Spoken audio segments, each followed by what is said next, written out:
안녕하세요. 주한이와 함께하는 성경 보여준 것을 환영합니다. 이번 시간에는 요한계시록 21장 9절부터 22장 5절에서 새 예루살렘에 대해서 함께 공부해 보도록 하겠습니다. 이 부분은 새 예루살렘에 대한 중심적으로 다루는 말씀입니다. 과연 새 예루살렘은 무엇을 뜻하며 무슨 의미가 있는지 알아보도록 하겠습니다. 9절부터 10절은 새 예루살렘에 대한 계시의 도입 부분입니다. 함께 읽어보도록 하겠습니다. 일곱 대접을 가지고 마지막 일곱 재앙을 담은 일곱 천사 중 하나가 나와서 내게 말하여 이르되 이리 오라, 내가 신부 곧 어린 양 아내를 내게 보이리라 하고, 성령으로 나를 데리고 크고 높은 산으로 올라가 하나님께로부터 하늘에서 내려오는 거룩한 성 예루살렘을 보이니, 먼저 요한에게 말한 천사를 보면 그는 일곱 대접을 가진 일곱 천사 중 하나였습니다. 그는 다섯 번째, 여섯 번째, 일곱 번째 심판, 그리고 바벨론의 멸망과 같은 최후의 심판을 주도했습니다. 이런 역할을 가지고 있던 천사가 새 예루살렘에 대한 소개를 하는 것은 의미가 있습니다. 악의 세력에 대한 심판과 새 예루살렘의 등장은 서로 영속성을 갖는다는 것입니다. 9절 하반부부터 본격적으로 천사가 말을 하기 시작합니다. 그는 내가 신부 곧 어린 양의 아내를 내게 보이리라 라고 말합니다.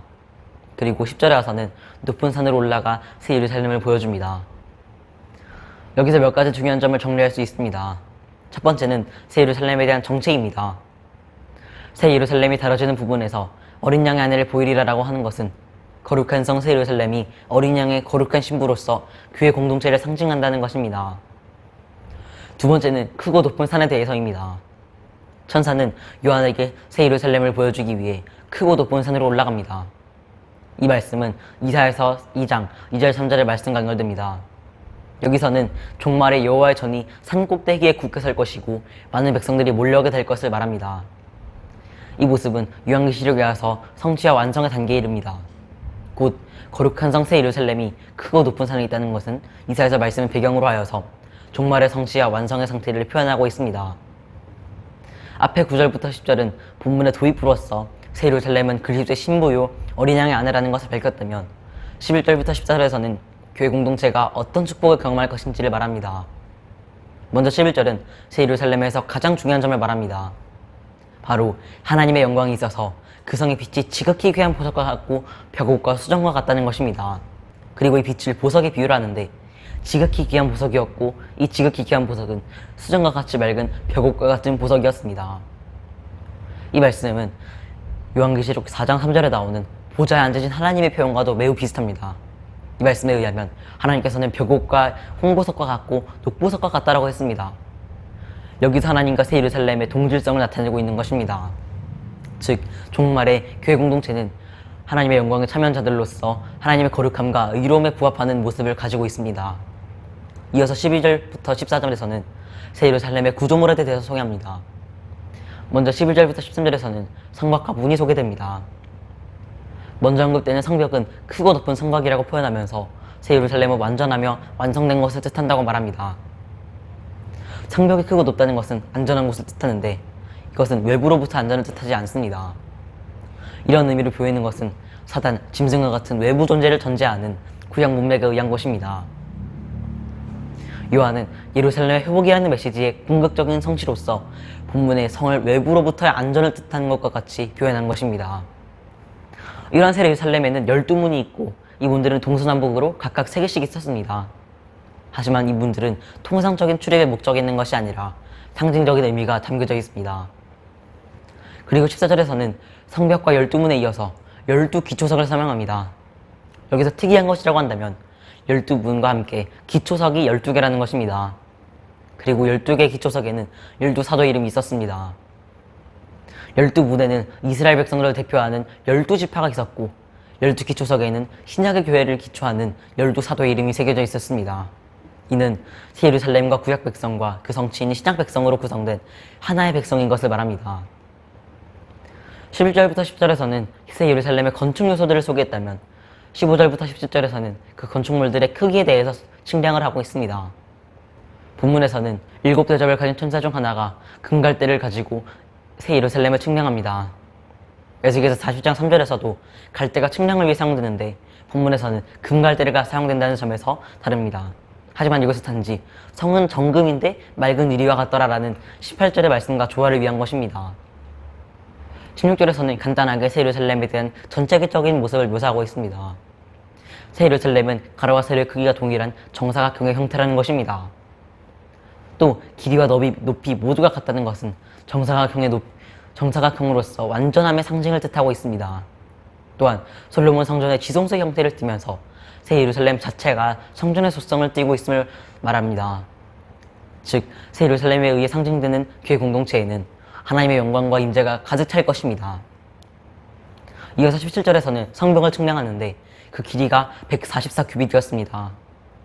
144라는 것은 12 곱하기 12의 구조로서 구약의 12지파와 신약의 12사도의 결합으로서 새 예루살렘은 하나님의 온전한 백성들로 이루어졌음을 보여줍니다. 그리고 이것은 12문에 새겨진 12지파 이름과 기초석에 새겨진 12사도 이름에서 확증되고 있습니다. 그렇다면 하반절에서 사람의 측량, 곧 천사의 측량이라는 말은 무슨 뜻일까요? 첫 번째로는 단순히 천사가 사람의 단위로 측정했을 수도 있고, 두 번째로는 이 사람의 단위로 측정된 것들이 상징적인 의미가 있다는 것입니다. 이어서 18절부터 21절에서는 새 예루살렘을 장식하는 보석들에 대해서 기록합니다. 먼저 성벽은 벽옥으로 장식되었습니다. 이는 종말의 교회 공동체가 하나님의 임재와 영광에 충만할 것을 상징하고 있습니다.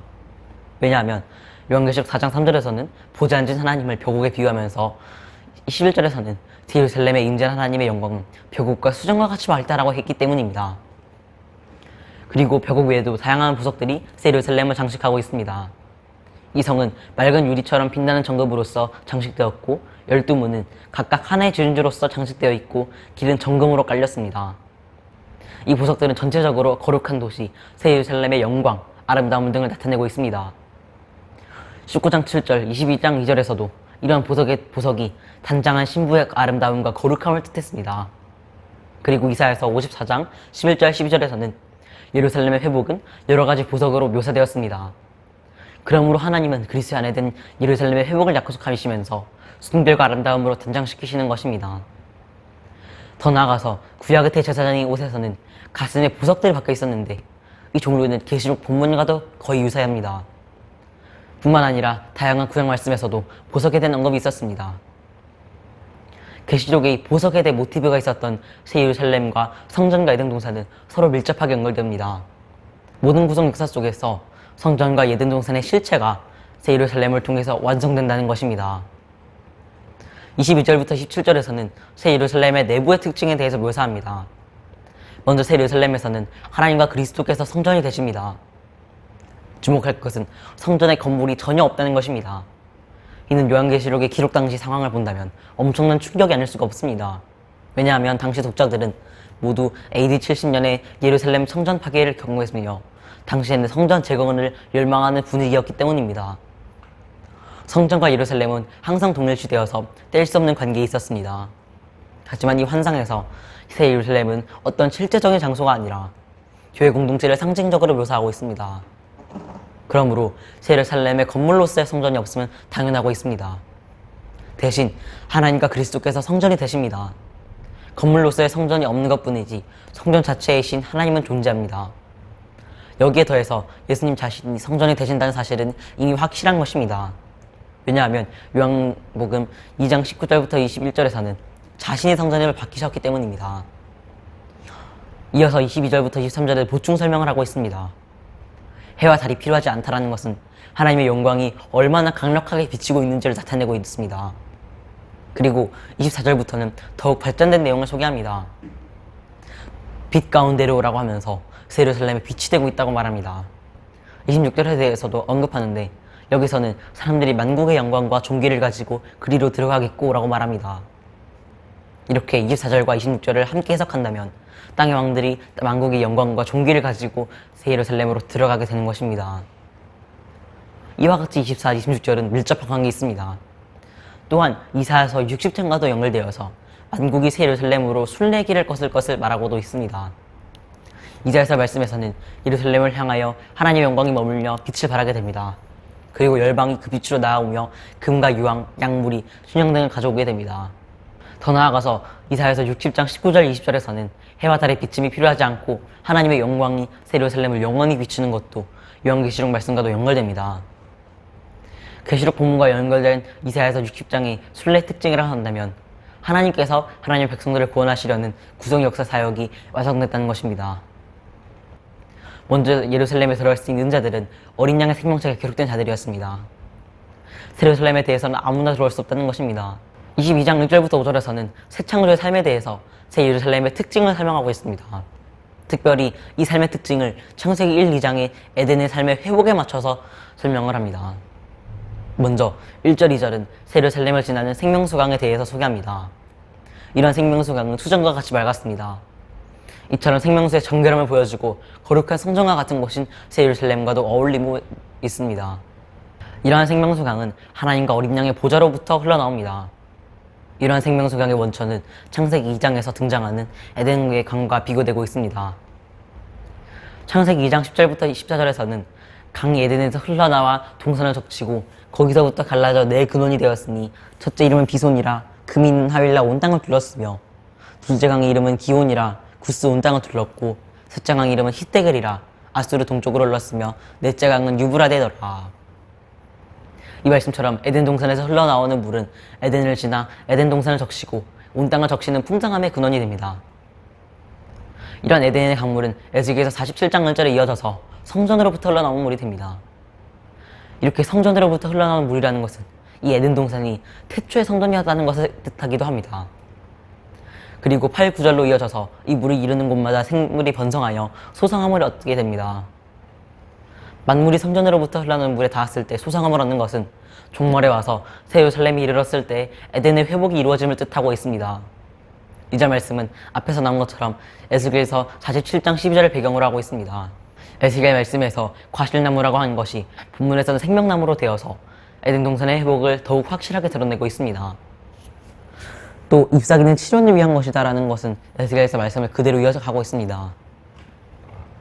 그런데 요한계시록에 와서는 만국을이라고 덧붙이면서 그 회복의 대상을 분명히 하고 회복이 온 우주적이고 광범위한 것을 말하고 있습니다. 3절에서는 새 예루살렘의 교회 공동체가 누리게 될 삶에 대해서 기록하고 있습니다. 3절에서는 다시 저주가 없다라는 것을 에덴 동산을 모티브로 하는 1, 2절의 맥락에서 해석을 해야 합니다. 그러므로 이 저주를 너무 포괄적인 의미보다는 에덴에서 범죄한 아담과 하와에게 주어진 심판의 저주로 이해할 수 있습니다. 이와 같은 맥락에서 이스라엘 백성들이 율법을 범했을 때 저주가 그들에게도 내려졌다는 것도 이어집니다. 즉, 새 예루살렘의 삶은 선악과나 율법의 요구를 더 이상 받지 않는 것이고 충족시킬 이유가 없습니다. 그리고 3절 하반부에서는 하나님과 어린 양의 통치가 임합니다. 이에 대응하여 하나님의 종들이 하나님을 섬기는 것으로 나옵니다. 4절에서는 3절에 하나님과 그 백성의 관계에 있어서 연장선상으로 말합니다. 그의 얼굴을 볼 것이요 라고 말하는데 이것은 당연한 일입니다. 그런데 이것은 단순히 하나님을 보는 것이 아니라 하나님과 올바른 관계의 회복이라고 할 수 있습니다. 에덴 동산에서 아담과 하와는 하나님과 대면하며 대화했습니다. 그러나 그들이 죄를 범하고 선악과를 먹은 후로는 하나님을 알 수 있는 길이 사라졌습니다. 더더욱 하나님을 볼 수도 없었습니다. 그러나 하나님께서는 예수님을 통해서 자신의 얼굴을 사람들에게 나타내셨습니다. 그리고 본문에 나타난 것처럼 하나님의 종들은 하나님의 얼굴을 보게 될 것입니다. 이어서 4절 하반부는 하나님의 이름도 그 종들의 이마에 있게 됨을 말합니다. 이는 그들이 하나님과 긴밀한 관계가 가지고 있음을 말하고 계시록 3장 12절의 단음은 이기는 자들에게 하나님의 이름을 주겠다는 약속의 성취라고도 할 수 있습니다. 5절은 다시 한번 밤이 없겠고 등불과 햇빛이 필요 없겠다라고 말합니다. 그 이유는 하나님의 영광이 우리에게 비치기 때문입니다. 그렇다면 5절의 말씀은 에덴 동산과 어떻게 연결되는 것일까요? 그 해답은 말씀 안에서 찾을 수 있습니다. 하나님의 빛이 비춰지는 것은 하나님의 임재를 빛을 통해서 표현된다는 것입니다. 그러므로 이는 4절에서 아담과 하와에게 나타나신 임재와도 연결되고 있습니다. 타락한 이후 이스라엘 백성들은 하나님이 이러한 빛을 비추시기를 소망했습니다. 그런데 요한계시록에 와서는 이러한 소망이 완전히 이루어지는 것입니다. 마지막으로 5절 하반부는 교회가 세세토록 왕노릇할 것이라고 말합니다. 이것은 신자가 불신자들을 향한 통치가 아닙니다. 더더욱 신자가 신자를 향한 통치도 아닙니다. 이것은 에덴 동산에서 아담과 하와에게 주어진 가치로서 에덴에서의 첫 창조의 목적이 완전히 새 예루살렘을 통해서 회복됨을 보여줍니다. 이상 22장 1절부터 5절은 에덴 동산을 모티브로 하여서 구성되었습니다. 이를 통해서 새 예루살렘은, 즉 교회 공동체는 새 창조의 완성을 이루는 에덴 동산의 첫 창조 회복을 경험하고 있습니다. 그러므로 드디어 구속 역사의 완성을 이루게 되는 것입니다. 그리고 이 22장 6절부터 21절에 요한계시록의 에필로그라도 할 수 있는 부분으로 이어지게 됩니다. 감사합니다.